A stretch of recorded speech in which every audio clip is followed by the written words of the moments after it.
ngelihle igama lenkosi yethu Jesu Kristu. Siyathanda ukubingelela kumfundisi uGobhozi ngelihle igama lenkosi yethu Jesu. Amen.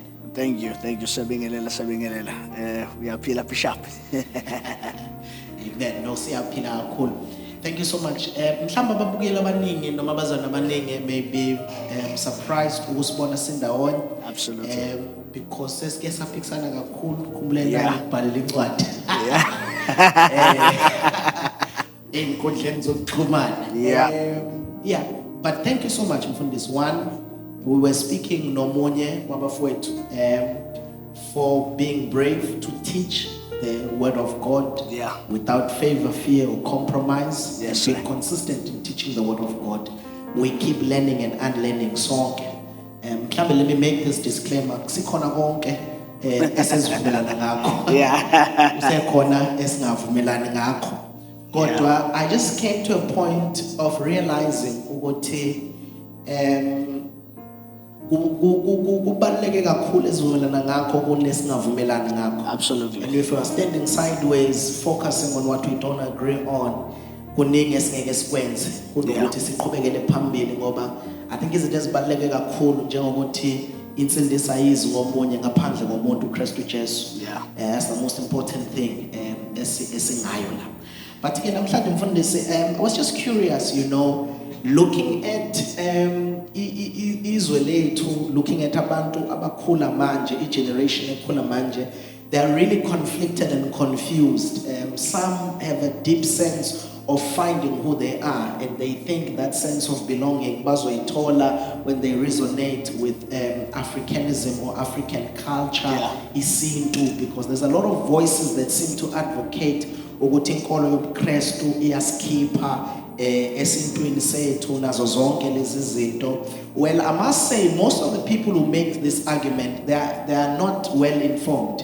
Because mawulalela ezinye zezinto zakhona, our arguments are very simple. Kodwa, just because there are the voices that are out there, it's very easy ukuthi badugise noma benze isense kwabaningi kodwa okungenjengoba besuke bekubeka. So one of the things ezikhona mfundisi in the book of Luke chapter number 2 verse number 27, sithola uJesu enzelwa usiko lwabaJuda noma enzelwa usiko ngokomthetho wabaJuda.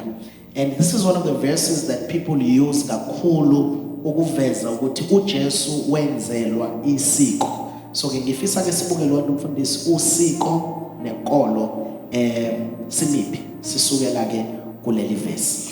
All right, before sibuka iverse, I think we should be able to define ukuthi yini isiko. Okay. And then we're going to come back to the verse and interpret the verse. Ngoba indaba ye definition ibalekile because it demonstrates what our understanding of the topic that we are discussing. Nasikhuluma ngesiko, sikhuluma ngama norms and values that came about to confront issues or problems of a society or a community. Okay. Yabona nje makhuluma ngeculture ngosiko, usiko izindlela noma imikhuba efike izobhekana nesimo esithile.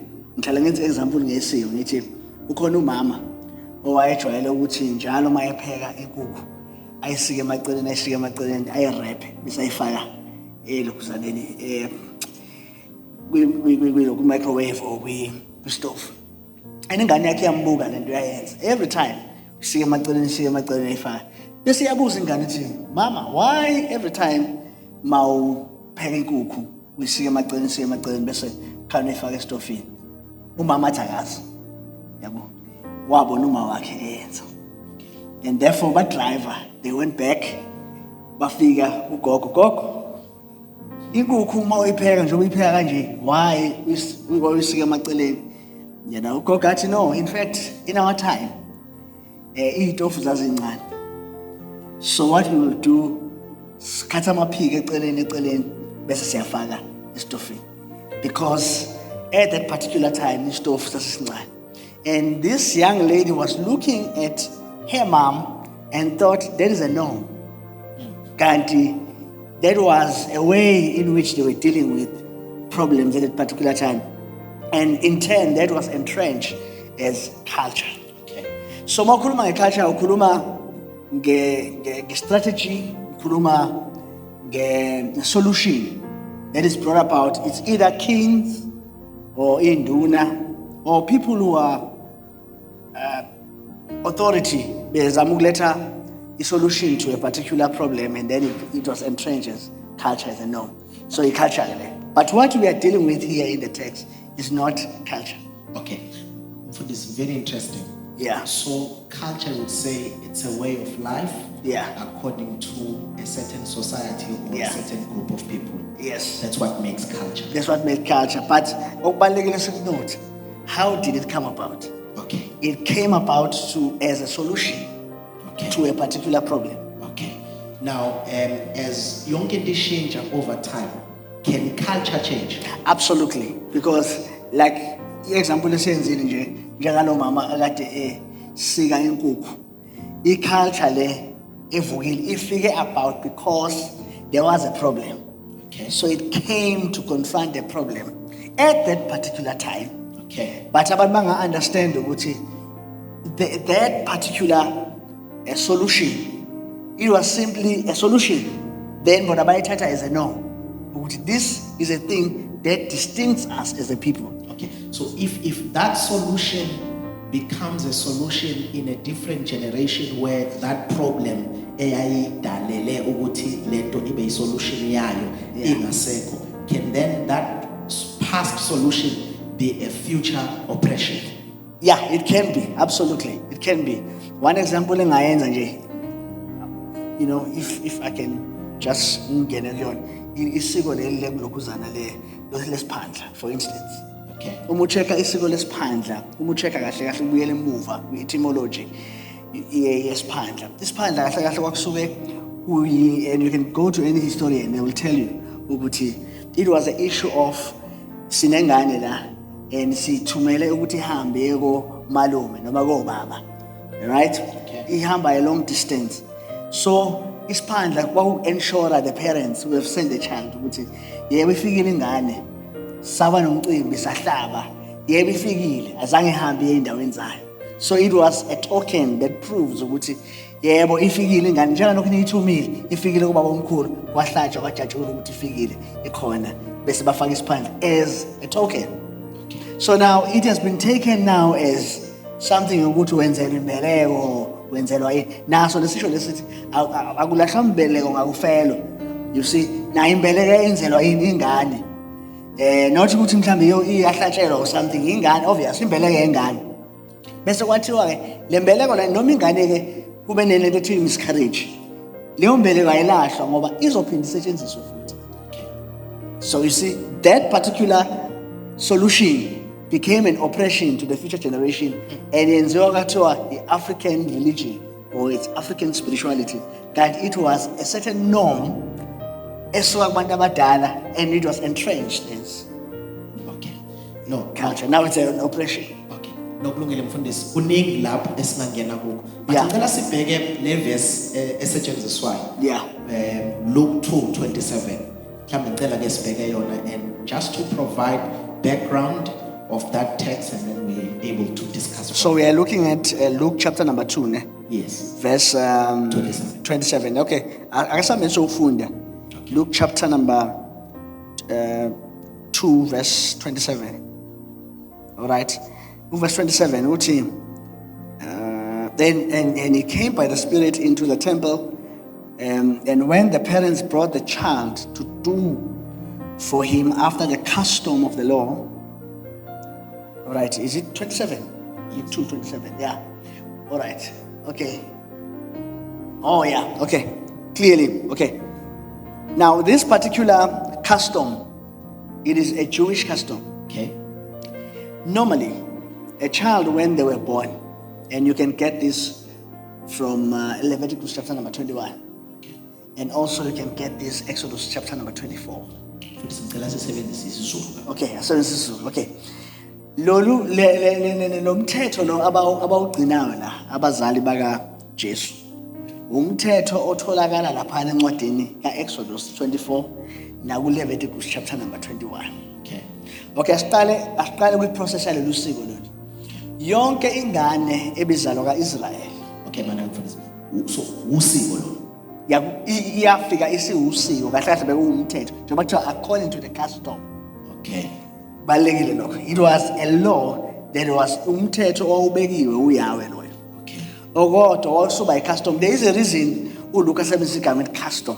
Sizochaza in a second ukuthi why. uYahweh mayebeka lo mthetho leyo bekuthi 21 mafunda uLukuzana Leviticus 21 ukhulunywa lapho ngowesifazane ozala umntwana. Okay. Ngoba ufike isikhathi la khona kuphuphume khona igazi. Bekuthiwa ke ubengcola for 7 days. Then ingane mayisifikile izohlala ilinde naye leyo process leyo. Bese kuthi masefika isikhathi sakhe sokuhlanga sokugezwa, that is a 7th day. Ngosuku lwesi-8 ingane bese iyacircumcised. Now ukucircumcise kusuka lapha kuLeviticus chapter 17. Sorry, kuGenesis chapter number 17 uma uAdonai engena isivumelwano noAbraham. Lesi sivumelwano lesi kwakuyisivumelwano sesithembiso. Kwase kuthiwa ke kubo bonke abantwana abazalwa emzini wakhe zonke izingane zizocircumcised. Njengoba sesibona i-entrench lapha kuLeviticus chapter number 21 ukuthi kufanele asokwe lo mntwana loyo. uMoses yakhumbula ucishe wafa naye ngenxa yokuthi yena nezingane zakhe babengasokile wasiza uZipora inkathi basika abantwana amajwabu besathi wena umkhonyane wegazi ngoba babesesivumelwaneni. So uYahweh ngokumisa leyo mthetho loyo wayehlukanisa isizwe kaIsrael njengabantu abaspecial. Kodwa sizoya ukuthi why kwagcina kuyi-custom. Mawufunda kuLeviticus chapter 4 mawufunda lapha ku verse 18 kuyachazwa kuthiwa kwakufanele basoke izinhliziyo zabo. Okay. Right, i-circumcision isetshenziswa ngendlela embili ukuthi kusokwe inhliziyo zabo. Siyambona noMose laphana ku-Exodus 6 verse 10 uthi mina ngingewenza indebe ezingasokile. So indebe ziyasokwa, inhliziyo iyasokwa. Okay. Uyathola futhi nakuJeremiah 4 verse 4 khuluma the same thing ayisho uMose ukuthi abasoke inhliziyo zabo. But uIsrael lento wangasasoki inhliziyo zabo. Okay. Kodwa base lento kwase kuyinto ekuthiwa nje into ehlukanisa thina senza ukuthi sibe abantu abaspecial ukusokwa. Okay. Kungagcinwa lapha ekusokweni. Bese kuthi at the 8th day uma ingane ikhula, angithi siya kwakhulunywa ngeindaba zokuthi ingane zabaJuda ziyafunda. Bese kuthi ingane mayisekhulile at the age of 12 years kwakufanele ukuthi ihanjiswe iyiswe ethempelini. Iyowenzani manje ethempelini? Into yoyenza isuke manje iyodedicate ukuthi manje isiyindoda ayiappearish. Kusho ukuthi amagama from this time on isizovela 3 times ethempelini. Uyiphasa ngosuku lePhasika, ngosuku lomkhosi wamadokodo nangosuku lamacilongo. Okay. Mfundisi mhlambe ngoba most of the people abenza lama arguments noma mhlambe lama arguments most of the time athi yakuzwa i-background oyinikayo iletha from isizwe saka-Israel. Ngiyathanda mawuchaza ukuthi kwakuhlukene ukusoka. So it was not just lokho physical kuphela, but uNkulunkulu wayefuna basoke ney'nhliziyo zabo. Okay, kuwumthetho kaNkulunkulu ogcine usuphenduka i-custom. Okay, usho ugcina uphenduka umkhuba noma usiko wangabe usaba ne-spiritual significance. Absolutely. All right. Now, okay, nabaka abantwana baka-Israyeli bagcina ke lo mthetho ngoba ke kwenzeka ukuthi uJesu agcine umthetho. Please take us through why then can't an African child, or why can't we then keep the law or keep culture, because we see here Jesus keeping the culture. Why now it cannot continue? That's a very good question, because abantu abaningi bavele bahlanganise noJesu ukuthi naye uJesu wagcina i-custom. Benga understand the lento sithi anagogical meaning. Mangithi anagogical meaning usho ukuthi that's the interpretive meaning behind lento uJesu ayenza, because kwakufanele ukuthi adlule. Okay, asichaze kuqala before sibuya sithi wena ke njengomAfrika ungaligcina yini isiko. Asizama ukuchaza indaba kaJesu ukuthi yini uJesu kwafuna ukuthi adlule to that particular custom. Ngokuqala nje sifuna ukuchaza ukuthi uJesu kwafanele ukuthi agcine umthetho. He was supposed to keep the law. Why? Umpostoli Paul uchaza kahle. Asiye lapha encwadini yabaseGalatia chapter number 4. Ngicabanga ukuthi yila khona esingathola khona othi ngifunde lesiZulu ngoba ngifuna siyithole kahle le ndaba ngoba seGalatia chapter number 4 mangifuna siqale ku verse number 1. Ukhona into engifuna ukuthi uyibone lapho ukuthi yindaba uJesu kwakufanele ukuthi alokhuzana kwakufanele ukuthi agcine umthetho noma adlule emthethweni. Okay, encwadini yabaseGalatia chapter number 4 siqala ukufunda ku verse 1. Right, verse 1 ufunda kanje.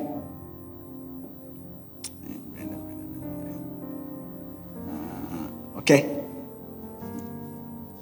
4 verse number 1. Asifunde verse number 1. Kepha ngithi ngesikhathi indlalifa iseyingane kayihlukile kalutho encwekini. Ingane inkosi yakho konke. Kodwa ingaphansi kwabaphathi nababonisi kuze kube isikhathi esamiswa nguyise ngaphambili. Kube benginesikhathi bengizochaza le verse kodwa ke asiqhubeke. Kanjalo nathi lapho siseyizingane sasisebugqileni phansi kwezifundiso zobungane zezwe. Umbuso Paul la ubhala njengomJuda siyazi ukuthi uvela kwitribe kaBenjamin. Now i-application u-applya i-culture yamaRoma especially yasebukhosini. Ingane ezalwe ebukhosini yayifike iqala kwiphase ngalesikhathi lesikwakubusa uNero. Ingane yamaRoma yayiqala kwiphase la khona ikhuliswa ile nto ekuthiwa ama-anagoge in the Greek. Anagoge inceke ethile eyayisetshenziswa ukuthi ifundise ingane ukuthi iphile as a Roman. Okay. Especially uma izoba a royal child. Ukuthi umRoma uphila kanjani, ucabanga kanjani. Lapho leyo nceke leyo izoyishaya ingane idiscipline. Okay.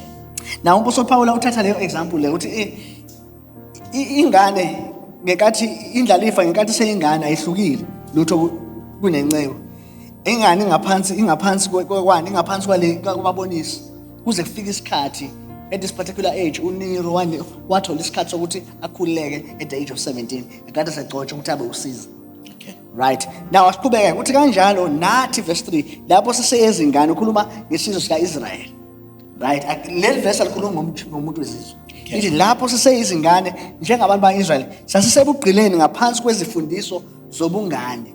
Umbuso Paul akhumbula ukuthi wayevela esizweni sikaBenjamin futhi evela kwi-sect ebizwa kuthiwa abaFarisi. Okay. Kwakhona imfundiso ababeyifaka ngaphezulu komthetho, and Paul is comparing this ukuthi nathi sasingaphansi kwezifundiso. Kodwa verse 14, kepha lapho sekufikile ukuphelela kwesikhathi uNkulunkulu wathuma indodana yakhe izelwe 1 ngowesifazane, 2 izelwe ngaphansi komthetho. Okay. So le ngane le yazalwa ngaphansi komthetho ngesikhathi esifanele ukuze ihlenge abangaphansi komthetho ukuba samukele ukuma kobudodana. Okay, so mfundisi, you are saying uJesu uzalwe ngaphansi komthetho kwakufanele ukuthi ke agcine umthetho ukuze ahlenge, in fact ahlenge umuntu wakaIsrael ongaphansi komthetho. Because abantu ababengaphansi komthetho kwangabantu bakaIsrael.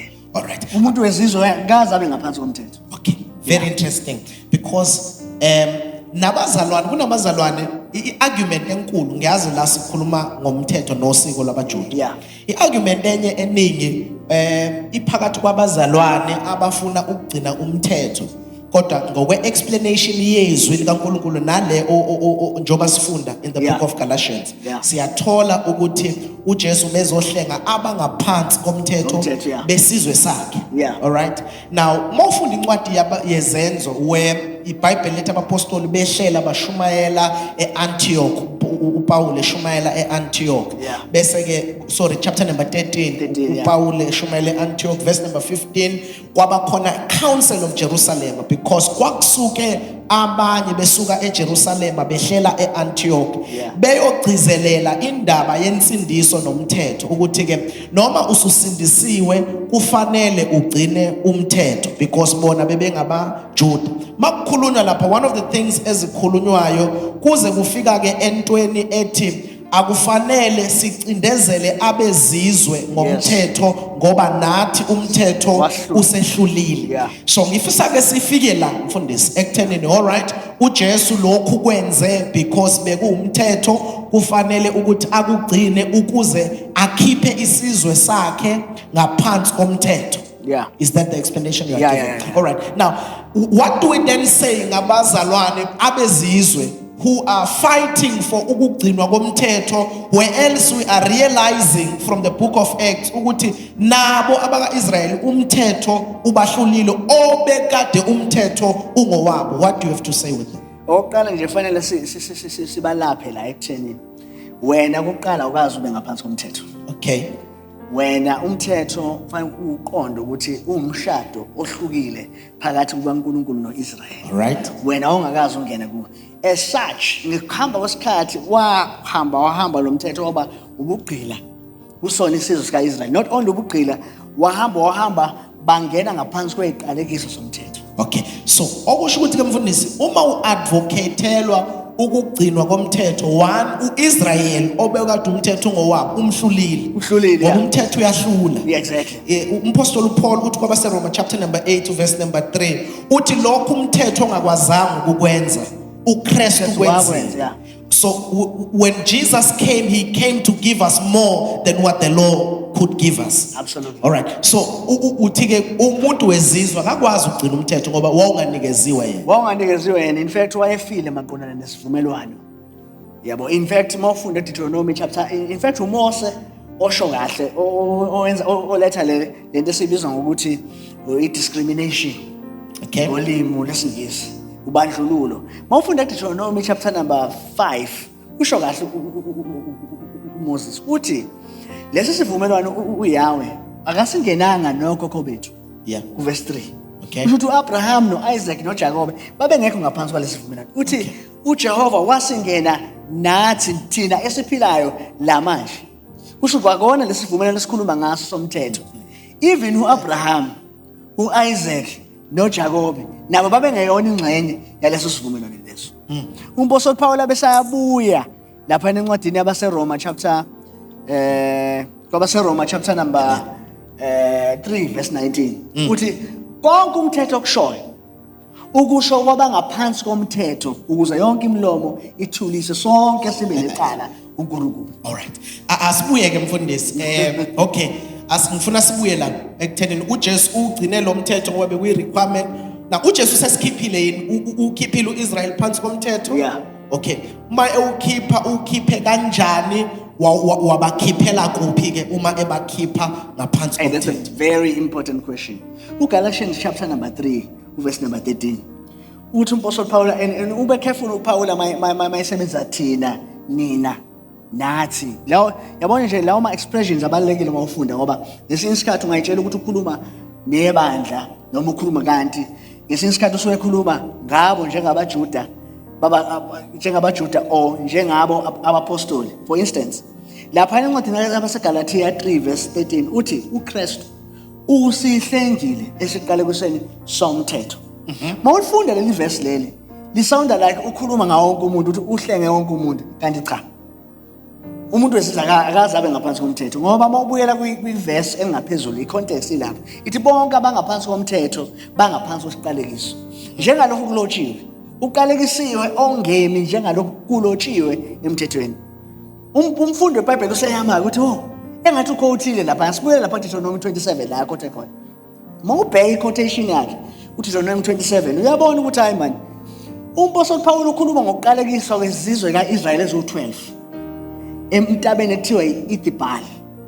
Engagcini lapho mawayibuka leqalekisa ayibalayo uIsrael mayibala kufanele bathi amen eleqalezo zo12 zicorrespond to ama tribes kaIsrael ngenkathi bethi amen babengena ngaphansi kwaleqalekiso lesi. All right. Lezi iqalekiso bangena ngaphansi kwazo ngasiphi isizathu? Bangena phela umthetho uza neqalekiso. Mawuphula umthetho uqalekisa umuntu olala nesilwane ibandla lonke lithi bathi uIsrael amen bavuma ukuthi bangaphathwa leso siqalekiso. Uqalekisa umuntu oyokhonza ongakhonza uNkulunkulu oyokhonza izithombe ngenkathi bethi amen bangena ngaphansi kwale qalekiso. So sorry mfundisi. Now please take us through because we are getting somewhere Yeah, very we're getting somewhere, interesting. yeah. Now the law was given to Israel. We realize and we learn from the book of Acts and throughout the Bible, Romans Yeah, 8 yeah. verse number 3, we realize that what the law could not do, which means the law had izinto ongakwazi ukuzenza. Yeah. We read in the book of Hebrews chapter number 8, we realize ukuthi umthetho khona la obuhluleka khona. It's evident throughout the Bible, because the Bible says uma isivumelwane esidala besikade si perfect besingeke sibe khona isidingo sesivumelwane esisha. Okay, so njengoba ke uJesu efikile, I want then for us to paint a picture yokuthi uJesu usebenze kangakanani uma ebakhipha emthethweni lo esibonayo ukuthi kunezinto obungakwazi ukuzenza 100%. So how much of a freedom was it for them ukuthi kufike uJesu? Yeah, siyalapho ke la kumnandi khona. So uthi uPaul Paul uKristu ukhuluma ngabo, usikhulilile esiqalekisweni somthetho, usihlengile esiqalekisweni somthetho, ukhuluma ngabaJuda nayo vele kwitribe kaBenjamin. Usihlengile esiqalekisweni somthetho, enziwe isiqalekiso ngenxa yethu ukuze kugcwaliseke ukuthi uqalekisiwe olenga emthini ukhotha uDeuteronomy 21. Because kuthiwa umuntu owenza isono esifanele ukufa fanele ukuthi alengiswe emthini usuku.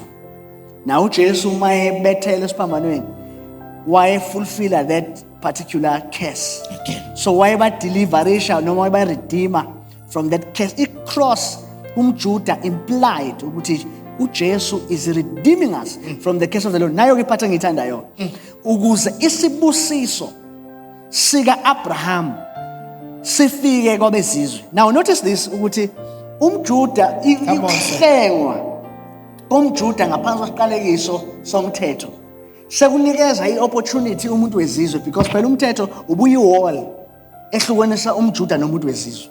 Jobshilo umuntu wezizwe ubengakwazi ukuthi abe indlalifa ngenxa yomthetho. umJuda ubethi thina sisokiwe, therefore singaphansi komthetho, kuyahlukanisa wena uyinja ungaphandle.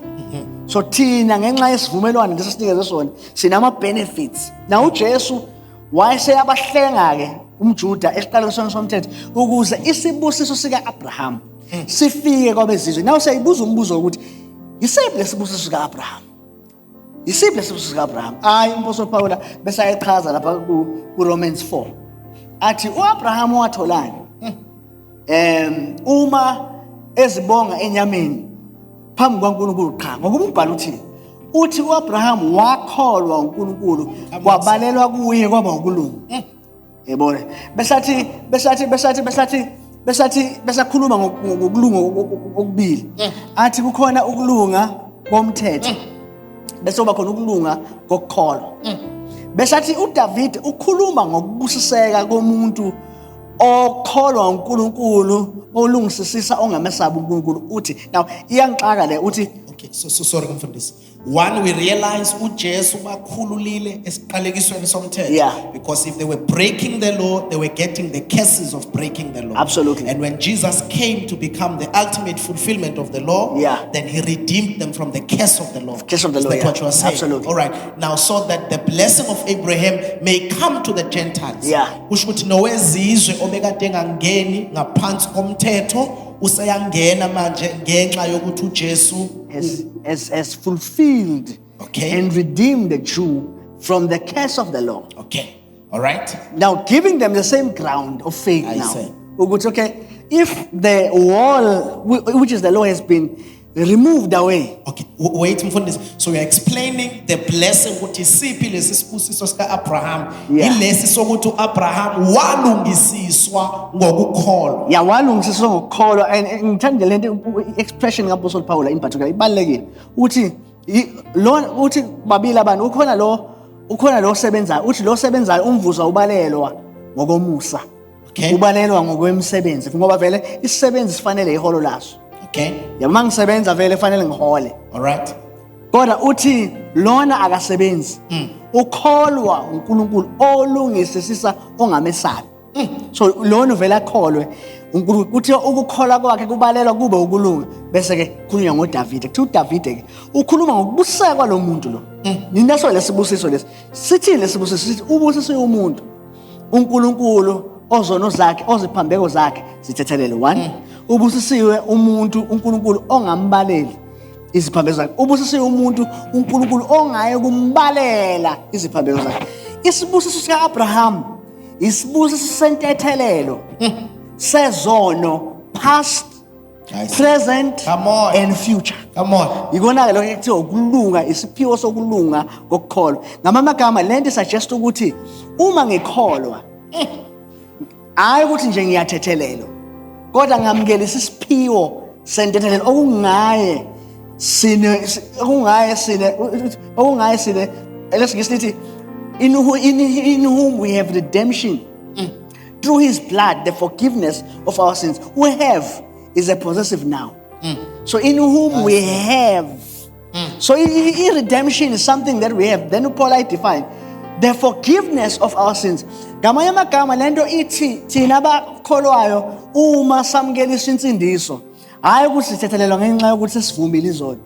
Kahle kahle samukela isiphiwo sentethelelo. Intethelelo yinto engiyithola as a gift. Ngoba ngiyakholwa. So this is to say izono zami as a past, as a present, as a future, they are forgiven. Ubusisiwe umuntu ozono zakhe zithethelele. Ubusisiwe umuntu oziphambeko zakhe zisitshekele. Ubusisiwe umuntu uNkulunkulu ozono zakhe uNkulunkulu angeke kumbalela iziphambeko zakhe. So, zonke lezi zibusiso zika Abraham esizibona ku Romans chapter number 4. Yeah. Right?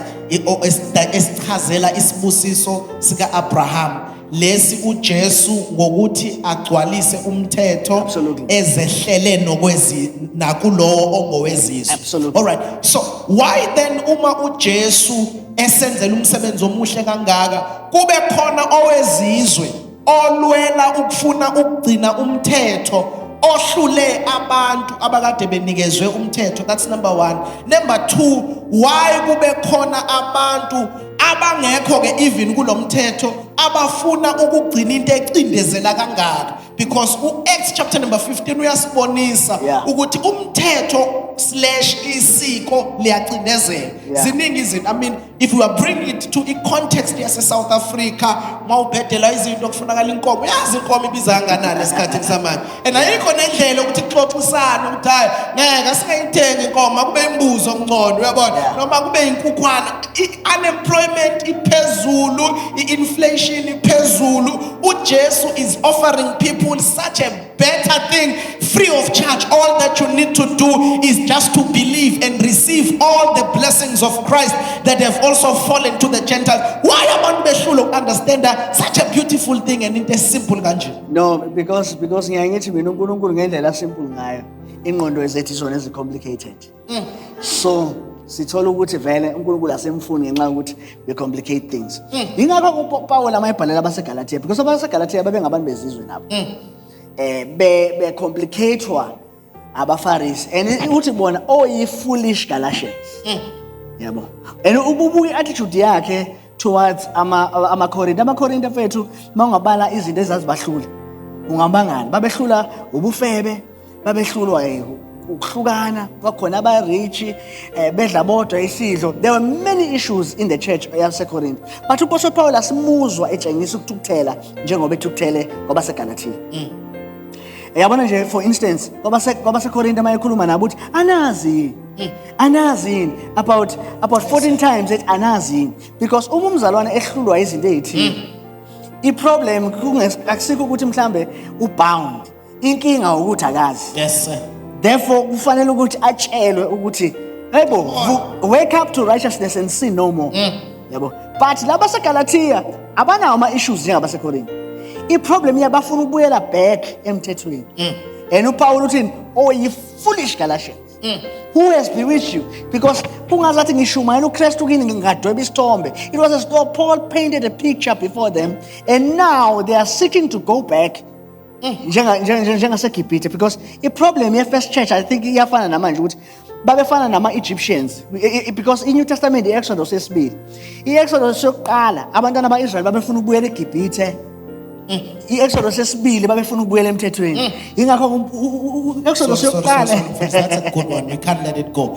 So the problem is that people nanamhlanje basafuna ukubuyela emthethweni. Yeah. Abanye bafuna ukubuyela bagcine amasiko abacindezelayo. Absolutely. Bayabona ukuthi this thing is demanding so much from them, because when we realize from scriptures the law is always demanding from humanity. Yeah. But when you speak of grace, God is providing for humanity. Exactly. So it looks like abantu bafuna ukubuyela la besebenzisa amandla abo khona. Kanti uthi wena uJesu noma uNkulunkulu is so simple that ingqondo zethu yizo ezifuna ukucomplicate lento. Yeah. Ingakho uma sizwa ivangeli eli very simple akulula ukuthi silikholwe li simple nje linjengoba linjalo. Angithi sisinale into ukuthi izinto ezifree they are humiliating. Ingakho phela yabona ivangeli awukwazi ukulamukela. Ingakho noJesu mayenza example ngomfarisi nomthelisi, because umthelisi wayebona ukuthi akukho ukulunga kuye. Kanti umfarisi wayebona yena eholy. And therefore wayengakwazi ukuthi alungisiswe ngenxa yokuthi wayebona eholy. Then uJesu said he resists the proud and gives grace to the humble. Into eyenza ukuthi abantu bangayamukela igrace ukuthi they are proud. Because uma into ngithi ngikunikeza for free uthi hayi kusho ukuthi hayi no sifuna izinto where I am going to work and have part in it. So grace does not make sense. Okay. Fundis, because of time, let's wrap it up. But I want us to go back to it as we prepare to wrap it up. So, uma umuntu esemukela isibusiso sika Abraham, into yama generational cases ifolaphi. Because I think one of the reasons why abantu befuna kangaka ukugcina umthetho ingoba basatshiswa into yeziqalekiso abanye, well, both from a perspective yabantu abasindisiwe yasesontweni yama generational cases, and both from culture ukuthi into zakho ngeke ilunge in but you are presenting to us into enhle kanje yokuthi uJesu umsebenzi awenzile ukuthi isibusiso sika Abraham sihlele kwabezizwe. Can you just explain to somebody who's out there who's afraid ukuthi there may be a curse lingering upon their lives, maybe just because they're not keeping a certain law of God, or also just because they're not keeping a certain cultural practice? What do you have to say to that person? I want to say to them, the gospel is powerful. Christ is powerful. His righteousness is efficacious. Nothing else can take away from it. Once you receive Christ, lento yama generational cases is not part of you. Yes, sir. Yabo ayiyona ingxenye yakho. Kahle kahle sisafuna sithole isikhathi la, because sisakwazi ukufundisa ngendaba yama cases ukuthi yini kahle kahle case. Kwakona lokho ukuthi sikhulume nge-case, because abantu bahlala case abazi nokuthi yini case. We need to really define what is the case itself. Ngoba abantu abasebenzisa nje lama these people are cursed. Obafunde Old Testament ukuthi God cursed Israel. And usuyamuzwa umuntu ethi the curse breaking night. How? Kanti the curses can be broken, because according to the scripture a curse cannot be broken. A curse I break it. Understand? That's why in the scripture says he redeemed them. The curse remained. Kwasekufuna ukuthi kususwa wona umthetho itself, because iwona owuza nama cases. You cannot break cases, or kukhona fanele ubreak lento le elinka to the case, not the case itself. Okay. So the law was a link to the case. So Christ removed it. And then his people were redeemed from that. So mawuthi umzalwane is case uthi kuKristu. Yabona ngathi nje namhlanje bazalwane ngenzela inkonzo yama generational cases, ngithi kuKristu ngisho ukuthi umsebenzi wakhe ophelele awuphelelanga imini ozophelelisa imini. Ipride engaka. Who are you? Are you saying Christ did not finish the work? Wena ozophelelisa manje? That's an insult to the body of Christ, or to Christ as Lord. But it also looks like it is an insult also not to believe in what Christ has provided for you. Absolutely. Especially these days, because they want to go back what Christ has made so easy for them. Exactly. So I'm realizing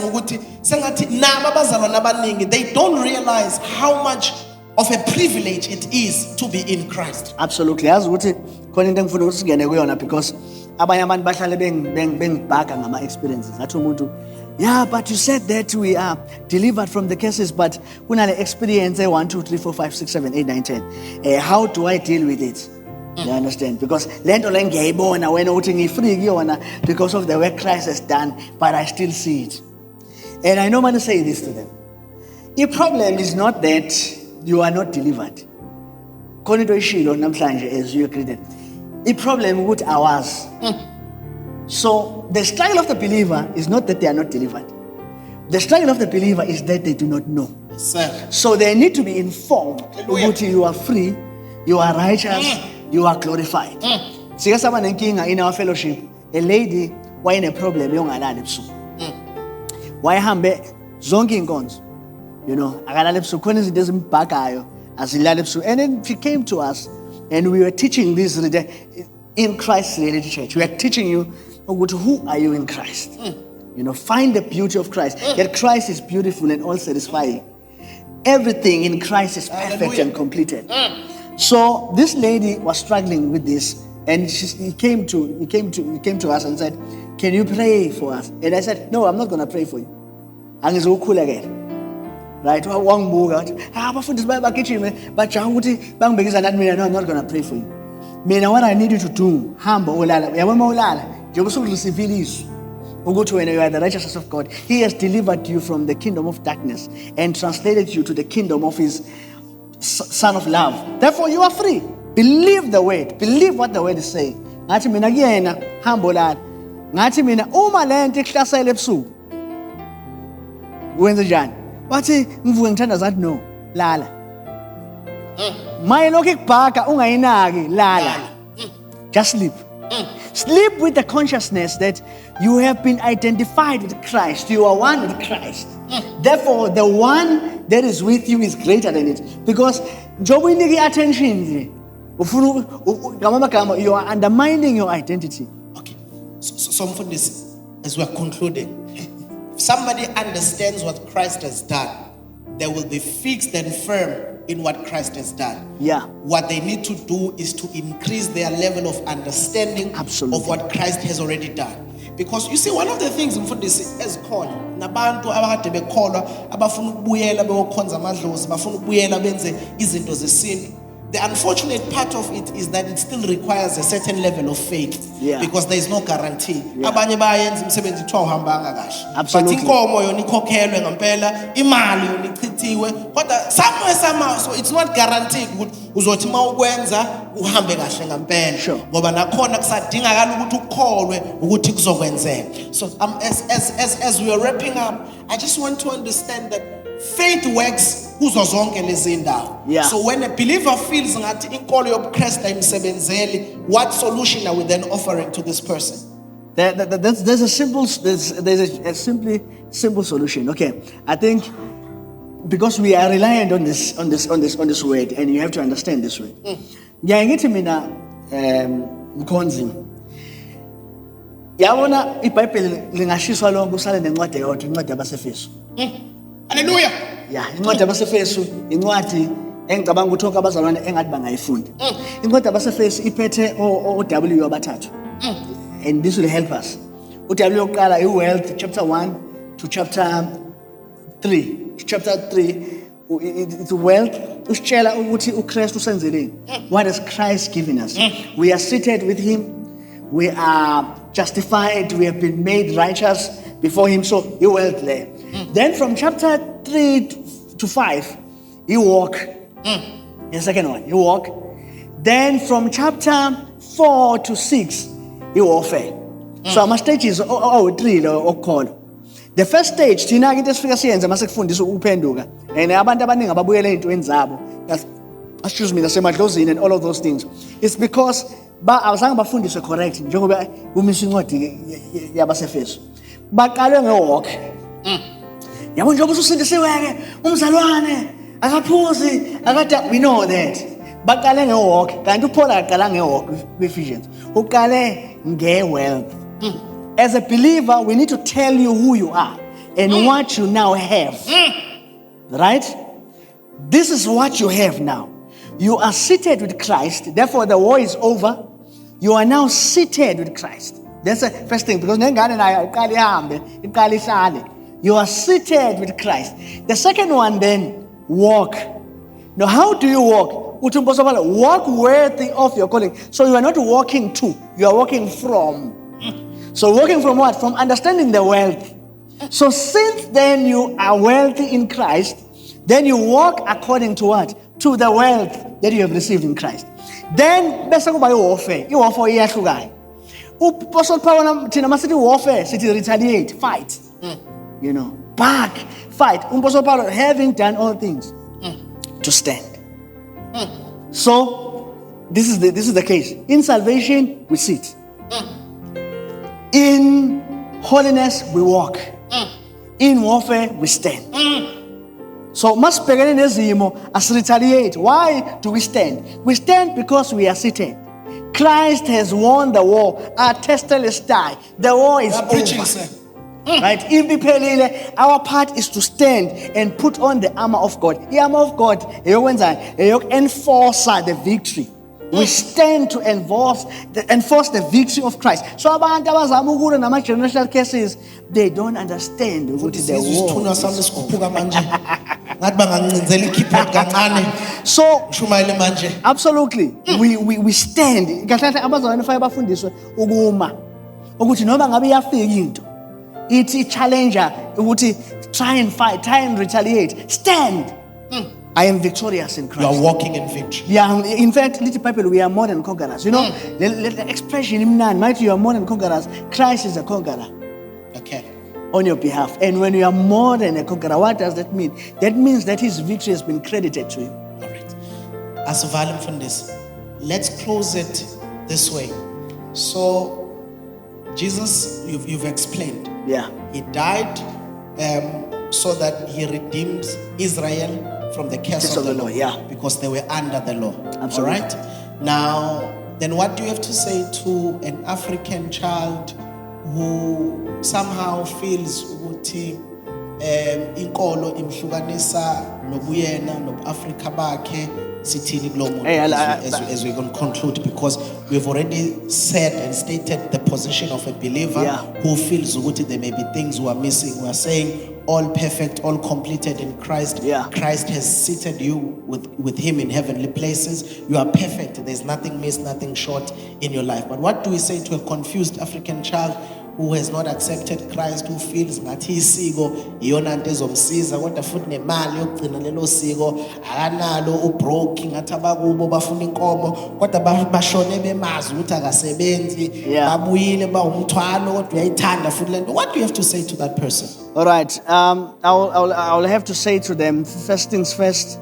Ngiyazi ukuthi khona abanye abantu abavele bathi no, yabona nje basebekhulume kanje, laba abantu laba they are undermining inkolo yethu or undermining Africanism. Kusho ukuthi then when we are believers we should be white. Bakhulume ngokuthi iBhayibheli lafika nabelungu and so forth and so forth and so forth. Let me just point to this. Insindiso, when it comes, unfortunately in the south, insindiso noma ivangeli lifike selifika nabelungu. Nabelungu ayekho into abayenza per se because bafika bazosicolonize. One thing that I love about salvation, as presented in the scriptures, insindiso or sikhuluma nge-new creation, there's a new creation. Insindiso ithi uma ifika kumAfrika, imifika kumpedi, imifika kumsuthu. Yabona mangizokushumayeza ayikushintshi your Suthu-ness, ayishintshi your Zulu-ness. You remain as a Zulu. You remain as a Sotho. Right? It's diversity in oneness. Right? Kusho ukuthi ubuZulu bami busa intact. Into ehlukile nje iyodwa ukuthi I have now a better access to God. Ngamagama akufanele ukuthi manje njengoba sengamukela ivangeli semanele ukuthi ngishintshe ngibe umlungu. I should remain as a Zulu. Uthi uPaul Paul encwadini yabaseKorinte 7 verse 18 ubizwe usokiwe uthi ungabe usuyekela ukusoka, ubizwe ungasokanga ungabe usasoka. This is to tell us ukuthi the redemption and salvation does not portend to physical things. It portends to spiritual realities. Therefore, uma ngiwumZulu, I remain as a Zulu. Ngiyangibona abantu sebeshintsha bebe yenye into. Two, address lo othi yena akakwazi ukuthi eze ngapha ekukholweni ngenxa yokuthi kanjani njanyana. The first things first. First sichazela ukuthi lento ekuthiwa idlozi noma labantu laba ekuthiwa abantu abalele, you know, they are not a better hope. You know, Christ is the better hope.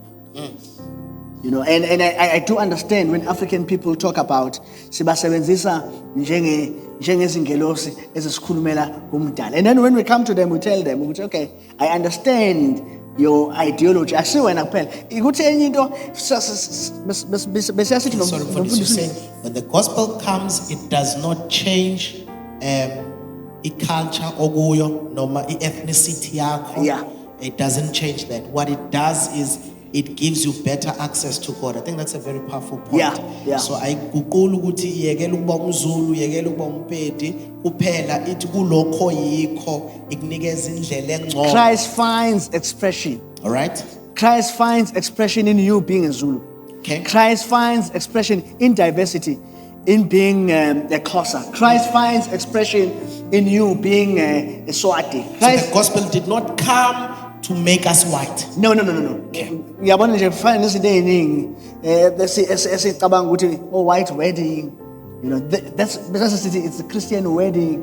That has nothing to do with being a Christian, with being a believer. It's simply a westernized kind of a thought. Ukugqoka yazi sifika sikhulume ngendaba zama uniform yamasonto athile or Western churches and all of those things. Uzonke nalezo zinto lezo zokugqokiswa ama uniform and all of those things. Izinto ezifike with the colonial masters to separate people. Ukuthi mina njenge Lutheran njengoba sengifikile na igroup yami esengicolonizile.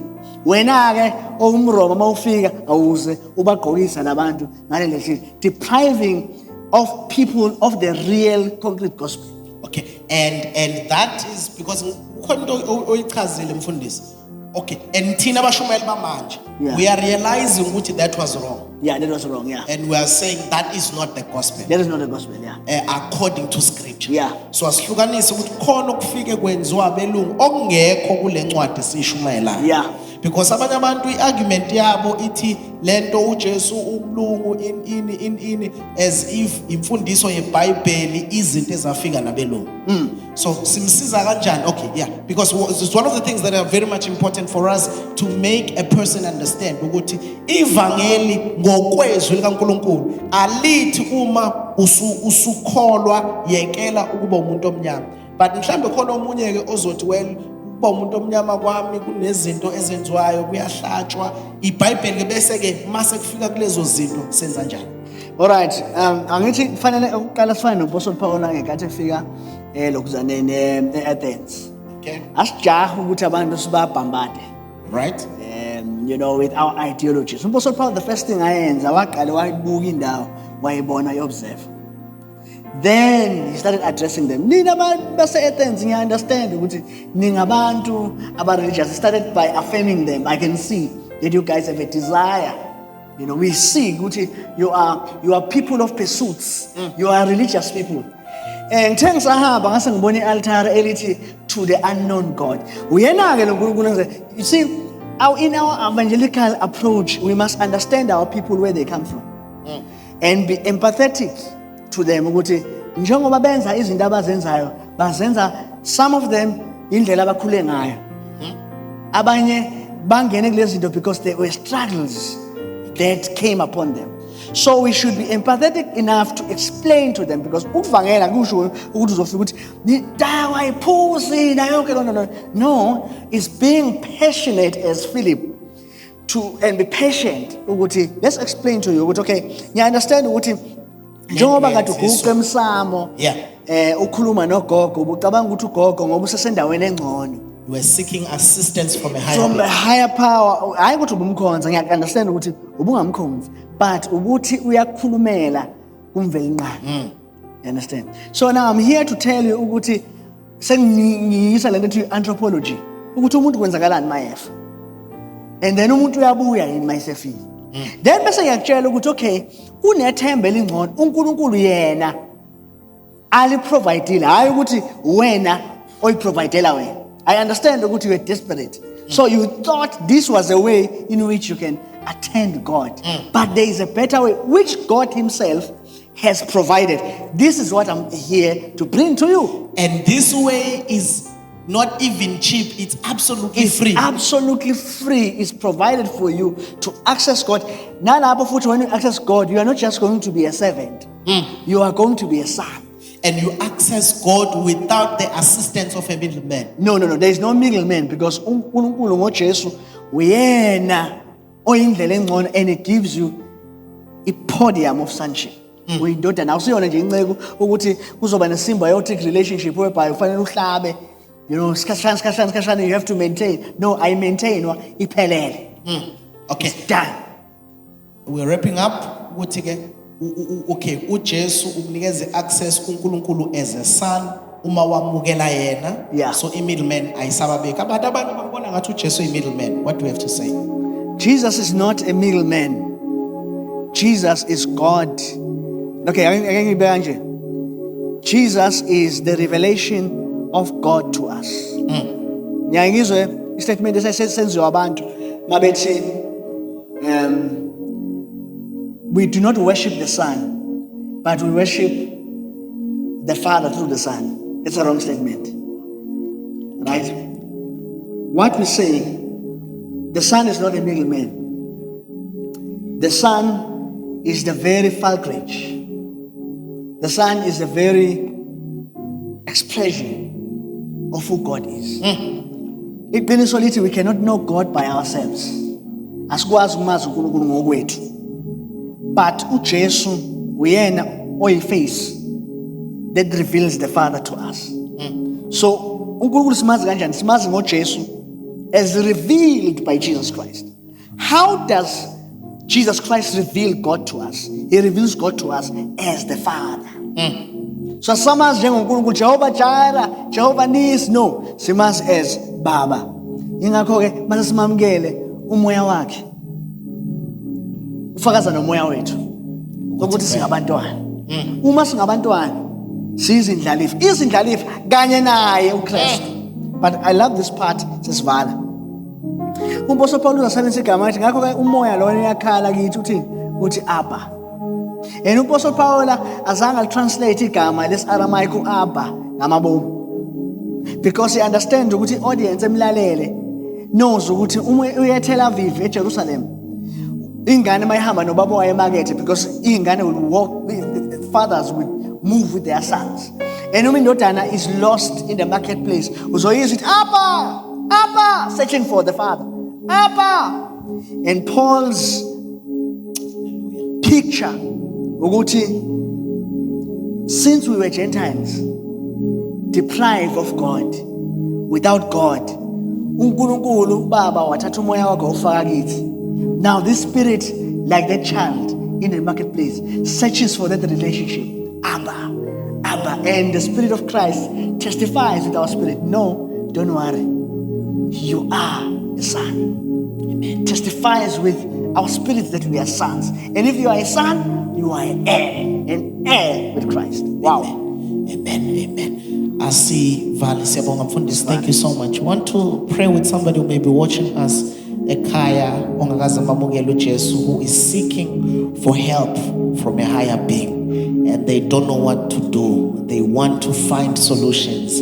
They're depressed, they're in debts, they are in a dark place, their life is just not moving forward. But just like that child that cries and say, Abba, Abba, Abba. And God is there listening to you, wanting to help you absolutely free of charge. You don't need to pay anybody. You don't even need a pastor for you to have a relationship with God. As long as you believe in the Lord Jesus Christ, your sins can be forgiven because we are justified by faith. If you believe in the Lord Jesus Christ, then you can be in a better position. You don't need any other person to come and mediate your relationship with God. You just need to cry and believe in your heart that God raised Jesus from the dead, and in that way you will have a better relationship with God. Let us pray with somebody watching us for this. Yeah, let's just pray with somebody.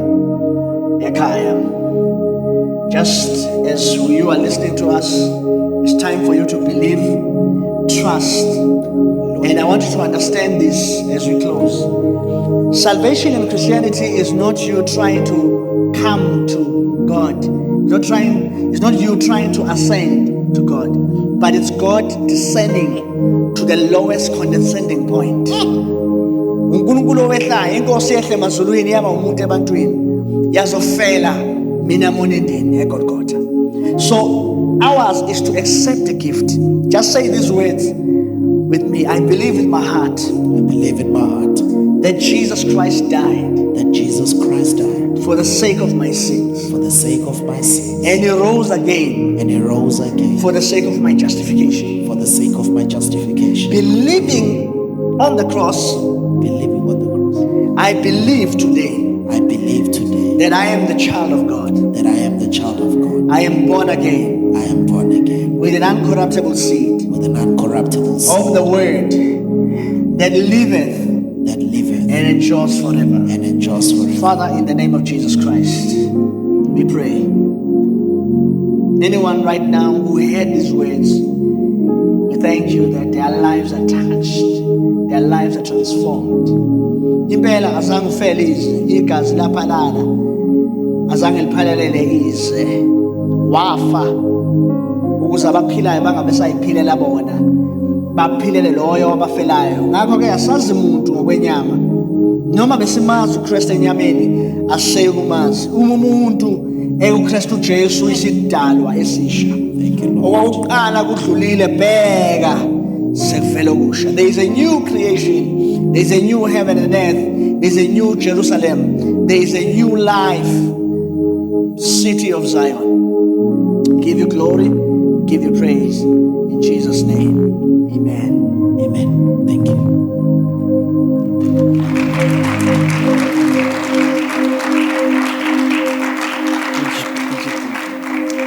Amen. Do you have questions? Was the line for? All right. Praise the Lord. Was there to cue the question? Are there questions? No questions. Take one from you. What was there? How's what and Sean? No, if there's no questions, could you talk Yeah. about my questions next week? No man, no atata makrao chocolate. That was the cool. Thanks, man. Thanks.